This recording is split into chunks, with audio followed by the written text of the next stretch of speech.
ये है प्रश्न संख्या 1 और प्रश्न यहाँ पे ये करा है कि निम्नलिखित में से किस स्थिति को ब्रिटिश तुल जलवायु में मार्केट गार्डनिंग के विकास के लिए अनुकूल माना जा सकता है।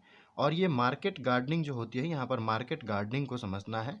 मार्केट गार्डनिंग यानी कि इसे ट्रक फार्मिंग के भी नाम से जानते हैं।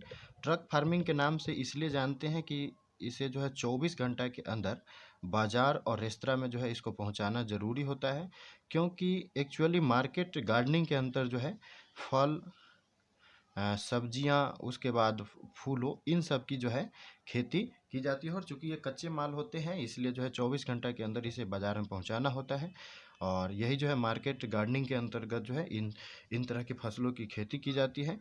तो पहला कथन ये करा है कि अत्यधिक औद्योगिकीकृत और उच्च जनघनत्व। तो ये जो मार्केट गार्डनिंग की बात करें तो ये विश्व के जो है विकसित देशों में जो है ये मुख्य रूप से जो है ये इस प्रकार के क्षेत्र हैं। और यूरोप में बात करें तो यूरोप के जो है उत्तर पश्चिम वाले क्षेत्र में जो है ये काफ़ी जो है यहाँ पर नगरीय शहर भी है। और उसके बाद बात करें तो उच्च जनघनत्व भी है। तो यहाँ पर जो है ये पहला कथन सही है, क्योंकि यहाँ पर ब्रिटिश तुल जलवायु की बात हो रही थी।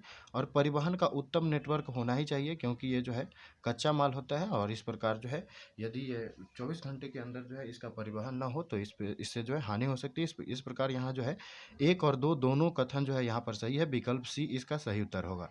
बात करें अगले प्रश्न की, तो अगला प्रश्न है प्रश्न संख्या 2। प्रश्न यहाँ पे ये करा है कि निम्नलिखित आधुनिक भारतीय भाषा की बात हो रही है, तो इनके परिवारों में से किसके बोले जाने की संख्या जो है भारत में सर्वाधिक है, यह यहाँ पर क्वेश्चन पूछा जा रहा है। तो भारतीय भाषा में जो है भारोपीय भाषा शामिल है। और ये जो है भारोपीय भारत और यूरोप के दोनों भाषाओं के मिलने से बना है भारोपीय। और इसमें जो है भारत के राज्य राज्य क्रम में जो भाषाएं शामिल है, जैसे बंगाली, मराठी, गुजराती, पंजाबी, सिंधी, राजस्थानी, बिहारी, पहाड़ी, ये सारे भाषाएं जो है इसमें शामिल है। और इस प्रकार जो है इसका सही उत्तर भारोपीय होगा, क्योंकि भारत में जो है भारोपियों के बोले जाने वालों की संख्या जो है अधिक है। अब बात कर लेते हैं अगले प्रश्न की। तो अगला प्रश्न है प्रश्न संख्या 3। प्रश्न यहाँ पे ये कर रहा है कि निम्नलिखित कथनों पर विचार कीजिए और बताना है कि उपयुक्त में से जो है कौन सा कथन सही है। और यहाँ पर जो है बात हो रही है चीनी उद्योग की। और पहला कथन ये कर रहा है कि चीनी जो है एक मौसमी उद्योग है। तो बिल्कुल सही बात है, चीनी एक मौसमी उद्योग है। और चीनी उद्योग जो है मुख्य रूप से कच्चा गन्ना पर निर्भर होता है। और ये गन्ना जो है मौसम के अनुरूप जो है उगाए जाते हैं। पहला कथन जो है यहाँ पर सही है। दूसरा कथन ये कह रहा है कि भारत विश्व में सबसे बड़ा गन्ना उत्पादक है।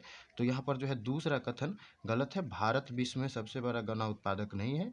ब्राज़ील जो है विश्व में सबसे बड़ा गन्ना उत्पादक है। 2018 के आंकड़े की बात करें तो 746 मिलियन इन्होंने जो है गन्ना उपजाया है, जो कि पूरे विश्व के जितना उत्पादन है उसका 39.20% है। इसे आप ध्यान रख सकते हैं। दूसरा कथन यहाँ पर गलत है, पहला कथन सही है। दूसरा कथन गलत है, तो यहाँ पर जो है विकल्प डी भी गलत हो गया। तीसरा कथन ये करा है कि गन्ने की फसल की पैदावार दक्षिणी भारत और दक्षिण भारत में जो है महाराष्ट्र, कर्नाटक, तमिलनाडु, ये राज्य शामिल है गन्ने उत्पादन में। वहीं दक्षिणी भारत की तुलना में उत्तरी भारत में अधिक है। उत्तरी भारत में जिसमें यूपी, बिहार, ये राज्य शामिल है। तो क्या दक्षिणी भारत की तुलना में उत्तरी भारत में अधिक है? तो नहीं, यहाँ पर जो है तीसरा कथन भी गलत है। दक्षिणी भारत में जो है अधिक है। और इसलिए जो है यहाँ पर विकल्प सी भी गलत हो गया। ए जो है इसका सही उत्तर होगा, यानी केवल एक जो है इसमें सही है। अब बात करते हैं अगले प्रश्न की। तो अगला प्रश्न है प्रश्न संख्या 4। प्रश्न यहाँ पे ये करा है कि निम्नलिखित कथनों में से कौन सा कपास उद्योग के संदर्भ में सही है। यानी यहाँ पर कपास उद्योग की बात हो रही है और पूछा जा रहा है कि कौन सा जो है इसमें कथन सही है। तो पहला विकल्प ये करा है कि कपास जो है ये भारहासी कच्चा माल नहीं है। तो बिल्कुल सही बात है, कपास जो है भारहासी कच्चा माल नहीं है। ये ऐसा कच्चा माल है कि जितना कच्चा माल का जो उपयोग जो है मैन्युफैक्चरिंग प्रोसेस में किया जाता है, विनिर्माण में किया जाता है, ठीक उतने ही जो है उत्पाद निकलते हैं। और इस प्रकार जो है पहला विकल्प सही है। दूसरा कथन ये करा है कि कपास उद्योग अधिकांशतः बाजार आधारित उद्योग है। तो ये भी बात जो है सही है। बाजार के मांग के अनुरूप जो है कपास उद्योग जो है चलती है। बाजार में मांग है तो जो है कपास उद्योग में जो है व्यापक तौर पर कार्य किया जाता है। यहाँ पर दूसरा विकल्प भी सही है और यहाँ पर ए विकल्प और बी दोनों सही है। तो यहाँ पर जो है डी जो है बिल्कुल सही होगा, क्योंकि तीसरा भी सही है। महाराष्ट्र, गुजरात और आंध्र प्रदेश अग्रणी कपास उत्पादक है, तो यहाँ पर तीसरा भी सही है। यानी कि इस प्रश्न का उत्तर जो है डी होगा। ए बी सी तीनों विकल्प जो है इसमें सही है। अब बात करें अगले प्रश्न की, तो अगला प्रश्न है प्रश्न संख्या 5। प्रश्न यहाँ पे ये करा है कि हाल ही में सुर्खियों में रहा प्राणवायु किससे संबंधित है। तो लॉकडाउन के क्रम में जो है प्राणवायु जो है ये एक वेंटिलेटर से संबंधित है। पहले कथन की बात करें तो स्वदेशी रूप से विकसित वायु प्रदूषण, बिल्कुल गलत बात है। दोहरी परत सुरक्षा वाले N95 प्रकार का मास्क, बिल्कुल गलत बात है। कम लागत वाले पोर्टेबल वेंटिलेटर से, तो यहाँ पर जो है सी विकल्प जो है इसका सही उत्तर है। अब बात कर लेते हैं अगले प्रश्न की, तो अगला प्रश्न है प्रश्न संख्या 6। प्रश्न यहाँ पे ये कह रहा है कि निम्नलिखित में से किन गतिविधियों को गोल्ड कॉलर व्यवसाय कहा जाता है। तो गोल्ड कॉलर व्यवसाय जो है ये व्यवसाय तृतीयक सेक्टर के सब सेक्टर होते हैं, और ये जो है तृतीयक सेक्टर के सब सेक्टर होने के कारण ये पंचम गतिविधियों में शामिल होते हैं। और इस प्रकार जो यहाँ पर विकल्प ए जो है यहाँ पर सही उत्तर है। वहीं प्राथमिक गतिविधियों में बात करें तो इसे जो है रेड कॉलर कहा जाता है। वहीं द्वितीय गतिविधियों में शामिल लोगों को ब्लू कॉलर कहा जाता है, तो इसे आप ध्यान रख सकते हैं। अब बात करें अगले प्रश्न की, तो अगला प्रश्न है प्रश्न संख्या 7। प्रश्न यहाँ पे ये कह रहा है कि वैश्विक जनसंख्या वृद्धि की प्रवृत्ति के संदर्भ में निम्नलिखित कथनों पर विचार कीजिए और बताइए कि उपयुक्त में से जो है कौन सा कथन इसमें सही है। तो पहला कथन यहाँ पे ये कह रहा है कि विगत सदी यानी कि 20वीं जो सदी रही है, अभी 21वीं सदी चल रही है, विश्व जनसंख्या में दुगुना होने के समय में वृद्धि हुई है। तो यहाँ पर जो है दुगुना होने के समय में वृद्धि नहीं हुई है, कमी हुई है। और 20वीं सदी में जो है जल्दी से दुगुना हो गया है। कमी हुई का मतलब ये हो गया कि जल्दी से जो है जनसंख्या दुगुना हो गया है, तो इसलिए कमी हुई है, वृद्धि नहीं हुई है। पहला कथन जो है यहाँ पर गलत है, और पहला कथन गलत है तो यहाँ पर ए सी विकल्प जो है गलत हो जाएंगे। दूसरा कथन ये कह रहा है कि 20वीं सदी के आरंभ में यानी कि 1900 के आसपास की बात हो रही है, विश्व की जनसंख्या अपने वर्तमान स्तर से आधे से भी कम थी। तो यहाँ पर जो है दूसरा कथन जो है सही है, और दूसरा कथन सही है तो विकल्प डी भी गलत है। विकल्प बी जो है यहाँ पर सही उत्तर है कि केवल 2 कथन जो है इसमें सही है। केवल 2 जो है सही है। यहाँ पर 20वीं सदी के आरंभ में बात की जाए तो 1900 ईस्वी में जो है पूरे विश्व की जो जनसंख्या थी वो लगभग 2 अरब थी, या इसको 2 बिलियन भी कह सकते हैं।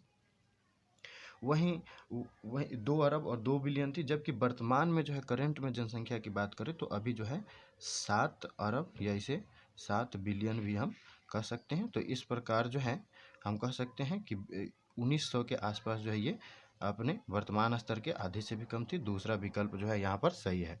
अब बात करें अगले प्रश्न की, तो अगला प्रश्न है प्रश्न संख्या 8। प्रश्न यहाँ पे ये कह रहा है कि हाल ही में जो है सुर्खियों में रहा इवेंट वॉट जो है ये शब्द क्या है। तो यहाँ पर जो है पहला विकल्प ये कहा जा रहा है कि एंड्रॉयड फ़ोन उपयोगकर्ताओं यानी कि एंड्रॉयड जो यूजर होते हैं, मोबाइल यूजर की व्यक्तिगत वित्तीय जानकारी यानी कि फाइनेंशियल इंफॉर्मेशन को चुराने वाला एक मैलवेयर है। तो यहाँ पर पहला विकल्प ही जो है यहाँ पर सही है। इवेंट बोट का मतलब भारत की जो है कंप्यूटर इमरजेंसी रिस्पॉन्स टीम यानी कि CERT, computer emergency response team, इन्होंने जो है इवेंट बॉट नाम के जो है एक मैलवेयर के विरुद्ध जो है चेतावनी जारी की। और इनके अनुसार जो है यह जो मैलवेयर है इवेंट बॉट, ये एंड्रॉयड फ़ोन उपयोगकर्ता जो होते हैं, यूजर जो होते हैं, उनकी व्यक्तिगत वित्तीय जानकारी चुराता है। और यहाँ पर जो है विकल्प यही जो है सही है। ये एक प्रकार का जो है एक ट्रोजन वायरस है, और यह कंप्यूटर या फ़ोन ऑपरेटिंग सिस्टम पर हमला करके उपयोगकर्ता के जो है गुप्त जानकारी को क्षति पहुंचाता है।